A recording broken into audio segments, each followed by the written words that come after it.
stepping stone to success. Rohini College of Engineering and Technology near Anjagramam Junction, Kanyakumari Main Road, Palkulam. அண்மை செய்தியை பார்க்கலாம்.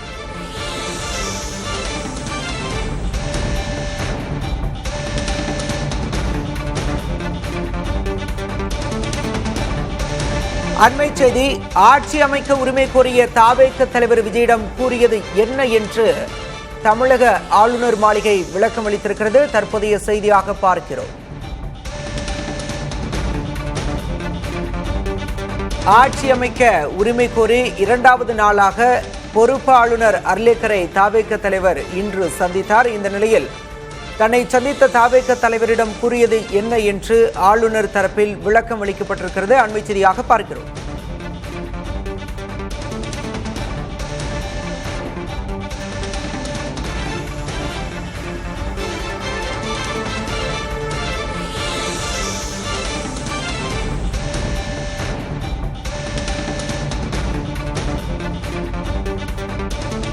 ஆளுநர் மாளிகை தரப்பிலிருந்து வெளியிடப்பட்ட செய்தி அறிக்கையை பார்க்கிறோம். திரையில் தன்னை சந்தித்த தவேக தலைவர் விஜயிடம் என்ன பேசப்பட்டது, என்ன விளக்கம் அளிக்கப்பட்டது என்பது தொடர்பாக பொறுப்பு ஆளுநர் அர்லேக்கர் தரப்பில் தற்போது விளக்கம் அளிக்கப்பட்டிருக்கிறது. தற்போதைய செய்தியாக பார்க்கிறோம்.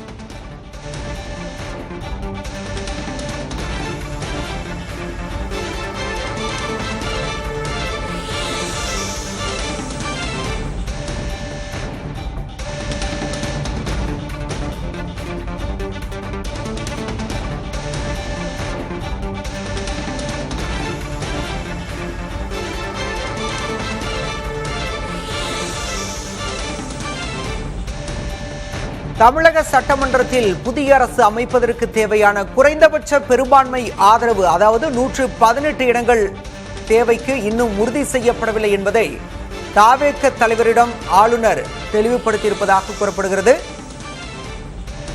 இரண்டாவது முறையாக இன்று பொறுப்பு ஆளுநரை சந்தித்து ஆட்சி அமைக்க உரிமை கோரியிருந்தார் தவேக தலைவர் விஜய். இந்த நிலையில் தவேக தலைவரிடம் என்ன விளக்கம் அளிக்கப்பட்டது என்பது தொடர்பாக தற்போது ஆளுநர் தரப்பிலிருந்து விளக்கம் அளிக்கப்பட்டிருக்கிறது. நாம் திரையில் பார்க்கிறோம் ஆளுநரின் விளக்க அறிக்கையை.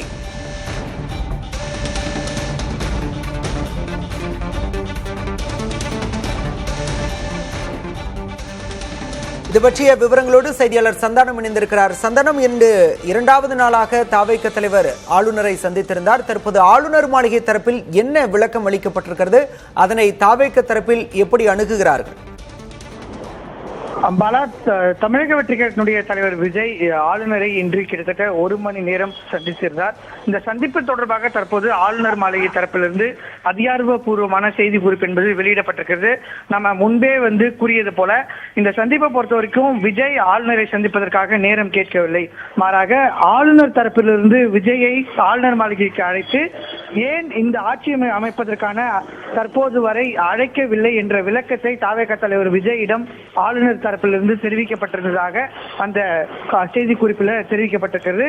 ஆளுநர் விஜயை ஆளுநர் மாளிகைக்கு அழைத்ததாகவும், அதே போன்று ஆட்சி அமைப்பதற்கான பெரும்பான்மை இடங்கள் தவேக தலைவர் விஜய் தலைமையிலான தமிழக வெற்றி கழகத்திற்கு இல்லை என்றும், எதனால் தற்போது வரை ஆட்சி அமைப்பதற்கு முதலமைச்சராக பதவியேற்பதற்கு விஜயை அழைக்கவில்லை என்பதற்குரிய விளக்கத்தை முழுமையாக தவேக தலைவர் விஜயிடம் ஆளுநர் தெரிவித்தார் என்று அந்த செய்தி குறிப்பு என்பது வெளியிடப்பட்டிருக்கிறது. இன்று சரியாக 12 மணி அளவில் தமிழக வெற்றி கழகத்தினுடைய தலைவர் விஜய் ஆளுநரை சந்தித்திருந்தார். கிட்டத்தட்ட 1 மணி நேரம் இந்த சந்திப்பு நடைபெற்றது. நமக்கு தெரிந்த தகவலின்படி ஆளுநர் இந்த சந்திப்புக்கு ஏற்பாடு செய்திருக்கிறார். ஆளுநரை விஜய் தனியாக சந்தித்திருக்கிறார். வேறு யாரும் இல்லாமல் தவேக தலைவர் விஜயை ஆளுநர் மட்டும் சந்தித்து பல்வேறு கேள்விகளை விஜய் முன்பு அவர் எழுப்பியிருக்கிறார். ஒருவேளை அவருக்கு பதவி பிரமாணம் செய்து வைத்தால் அவருக்கு ஆதரவாக எந்தெந்த கட்சிகள் வர வாய்ப்பு இருக்கிறது, நிலையான ஆட்சியை தமிழ்நாட்டிற்கு அவரால் வழங்க முடியுமா, 118 எம்எல்ஏக்கள் என்ற எண்ணிக்கை, அந்த இலக்கை அவரால் எவ்வாறு எட்ட முடியும் உள்ளிட்ட பல்வேறு கேள்விகளை எழுப்பியிருக்கிறார். குறிப்பாக தவேக தலைவர் விஜய் ஆதரித்து பல்வேறு கட்சிகள் வர முடியாத ஒரு சூழல் இருக்கும் பட்சத்தில் அந்த ஆட்சி கவிழக்கூடிய ஒரு சூழல் ஏற்படும். அவ்வாறு ஆட்சி கவிழும் நிலை தமிழ்நாட்டில் ஏற்பட்டு நிலையில ஒரு கட்சியை ஆட்சி அமைக்க தற்போது அனுமதிக்க முடியாத ஒரு சூழல் இருப்பதாக என பல்வேறு கேள்விகளை எழுப்பியும் அவர் ஏன் தற்போது வரை விஜயை ஆட்சியை அமைப்பதற்காக அழைக்கவில்லை என்பது குறித்தான முழுமையான விளக்கத்தை தமிழக வெற்றிக் கழகத்தினுடைய தலைவர் விஜயிடம் ஆளுநர் தெரிவித்திருந்தார்கள். தற்போது வரை தமிழக வெற்றிக் கழகத்தின் தரப்பிலிருந்து இது குறித்து எந்த ஒரு விளக்கமும் வழங்கப்படவில்லை. அந்த கட்சியினுடைய இணை பொதுச் செயலாளர் சற்று நேரத்திற்கு முன்பு விஜயை சந்தித்து விட்டு வெளியே வந்தார். அப்போதும் அவர் செய்தியாளர் சந்திக்க மறுத்தார். நம்ம தரப்பிலிருந்து அவரிடம் கேள்வியாகவே கிட்டத்தட்ட 1.5 கோடி மக்கள் தாவேகாவுக்கு வாக்களித்திருக்கிறார்கள், அவர்களுக்கு உரிய விளக்கத்தை உங்களால் ஏன் வழங்க முடியவில்லை என்ற கேள்வியை கூட எழுப்பியது கூட அவர்கள் தரப்பிலிருந்து எந்த ஒரு பதிலும் தற்போது வரை வழங்கப்படாமல் இருக்கிறது. பாலா, சந்தனகுமார் தரப்பது ஆளுநர் தரப்பிலிருந்து பெரும்பான்மை எண்களை நிரூபிக்க வேண்டும் என்று சொல்லப்பட்டிருக்கிறது. தற்போது தாவேகாவோட அடுத்த கட்ட நடவடிக்கை என்னவா இருக்குது? நிச்சயமா ஆளுநர் தரப்பிலிருந்து பார்க்கும்போது தமிழகத்துல தனிப்பெரும்பான்மை கட்சியாக இருக்கக்கூடிய தமிழக வெற்றிக் கழகத்தை அழைத்து அவர்களை ஆட்சி அமைப்பதற்காக அழைக்க வேண்டும் என்பது விதியாக இருந்தாலும் கூட மற்றொரு ஆளுநர் மாளிகை தரப்பில் நம்ம கேட்கும்போது அழைக்கக்கூடிய கட்சியால் நிச்சயமாக ஆட்சி அமைக்க முடியுமா, குறிப்பாக ப்ரீ போல் அலைன்ஸ் இல்லாமல் போஸ்ட் போல் அலைன்ஸ் என்ற ஒரு சூழல் வரும்போது நம்ம அழைக்கக்கூடிய கட்சியால் நிச்சயமாக ஆட்சி அமைக்க முடியுமா என்ற ஒரு நம்பிக்கை ஆளுநருக்கு ஏற்பட வேண்டும். குறிப்பாக ஆட்சி அமைத்து ஒரு சில நாட்களில் அது கவிழ்ந்தால் மிகப்பெரிய பாதிப்பை ஏற்படுத்தும். குறிப்பாக எடியூரப்பா வழக்கு உள்ளிட்ட வழக்குகள்ல ஆளுநர்களுக்கு எதிராக அந்த தீர்ப்புகள் வந்திருக்கிறது. எனவே அதையும் அவர்கள் கருத்து கொண்டுதான் செயல்பட வேண்டும். உள்ளிட்ட சூழல்கள் காரணமாகவே தற்போது வரை அவருக்கு மெஜாரிட்டி வேண்டும் என்ற ஒரு கோரிக்கையை, அதாவது மெஜாரிட்டி இருந்தால்தான் ஆட்சி அமைப்பதற்கான ஏற்பாடுகளை செய்ய முடியும் என்று ஆளுநர் தரப்பிலிருந்து தெரிவிக்கப்பட்டதாக தான் கூறப்படுகிறது. தற்போது வரை தாவேகா தரப்பிலிருந்து இதற்கான எந்த ஒரு பதிலும் வழங்கப்படவில்லை. அவர்கள் முன்பு தற்போது விசிக, கம்யூனிஸ்ட் உள்ளிட்ட கட்சிகளை தொடர்ந்து அணுகி ஆட்சியை அமைப்பதற்கான ஏற்பாடுகளை செய்வது அவருக்கு முன்புள்ள ஒரு வாய்ப்பு.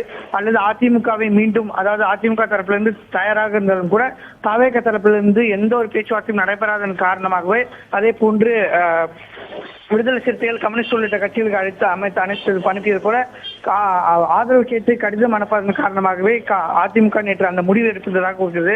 இல்லது அதிமுகவிடம் மீண்டும் கோரிக்கை வைத்து அவர்களிடம் ஆட்சி அமைக்க ஆதரவு அளிக்க வேண்டும். அப்படி இல்லை என்றால் நீதிமன்றத்தை நாட வேண்டிய ஒரு சூழல தமிழக வெற்றிக் கழகம் இருக்கிறது. ஆனால் இதில் எந்த முடிவை அவர்கள் எடுப்பார்கள் என தெரியவில்லை. நிச்சயமாக தற்போது வரை அவர்கள் தரப்பிலிருந்து இதற்கு குறித்தான ஒரு பதிலும் கிடைக்காமல் இருக்கிறது. பாலா, சந்தனகுமார், அதே நேரம் செங்கோட்டையன் தாவேக எம்எல்ஏக்களோடு ஒரு ஆலோசனை நடத்தினார். அந்த ஆலோசனையில் என்ன பேசப்பட்டது, என்ன முடிவு எடுக்கப்பட்டிருப்பதா தாவேக வட்டாரங்கள் தெரிவிக்கின்றன? நிச்சயமா செங்கோட்டையன் அந்த ஆலோசனை கூட்டத்தை முடிச்சு சென்றாலும் கூட சட்டமன்ற உறுப்பினர்கள் தற்போது வரை உள்ளே இருந்து வெளியே வரல. உள்ள இருக்கக்கூடிய சட்டமன்ற உறுப்பினர்கள் தொலைபேசியும் இல்லைன்னு காரணமாக அந்த ஆலோசனை கூட்டத்தில் என்ன நடைபெற்றது என்பது குறித்தான முழுமையான விவரங்கள் தெரிவிக்கப்படவில்லை. இதில் தாவேகாவை சுற்றி வெறும் மௌனங்கள் மட்டுமே இருக்கிறது. தற்போது வரை தாவேகா தரப்பிலிருந்து இதற்கான உரிய பதில்கள், அடுத்தது என்ன செய்ய போகிறோம் உள்ளது, அல்லது ஆளுநர் மாளிகையில் என்ன நடைபெறுகிறது, ஆளுநர் என்ன மாதிரியான கேள்விகளை முன்வைத்தார் என்று உள்ளிட்ட பல்வேறு கேள்விகளை அவரை சுற்றி இருந்தாலும் கூட தற்போது வரை அதற்கான எந்த பதிலும் கிடைக்காமல் தான் இருக்கிறது. பாலா, பொறுத்திருந்து பார்க்கலாம் அடுத்தடுத்த நகர்வுகள் எப்படியாக இருக்க போகிறது என்பதை. தற்போதைய விவரங்களுக்கு நன்றி சந்தானம்.